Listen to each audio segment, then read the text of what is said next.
ইয়াৰ অংশীদাৰ হ'বলৈ পাই আমিও ভাল পাইছোঁ। স্বপ্নালীও আহিছে আজি মোৰ লগত। ভূপেন দাৰ লগত বিশেষকৈ এইটো সমন্বয় দিৱস হিচাপে পালন কৰাটো বৰ যথোপযুক্ত এটা ব্যৱস্থা হৈছে, কাৰণ ভূপেন দাই অসমৰ বিভিন্ন জাতি জনগোষ্ঠীৰ সমন্বয়ৰ কাৰণে অহোপুৰুষাৰ্থ যিমানখিনি কৰি গ'ল, গীতৰ মাজেদি কৰিছে, তেওঁ কিন্তু পৰিশ্ৰমো কৰিছে তাৰ মাজত।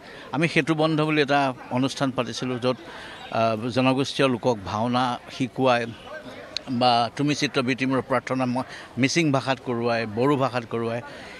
ভূপেন দা আমাৰ এই অংশীদাৰ আছিলে আমাৰ এই প্ৰচেষ্টাটোৰ। তেতিয়া এটা গীতো লিখিছিলে তেখেতে।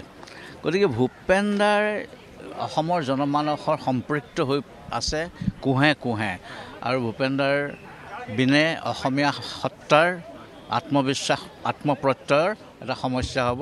আজি এই দিনটোত ভূপেন দালৈ আমি শ্ৰদ্ধাৰ্ঘ্য জনাইছোঁ।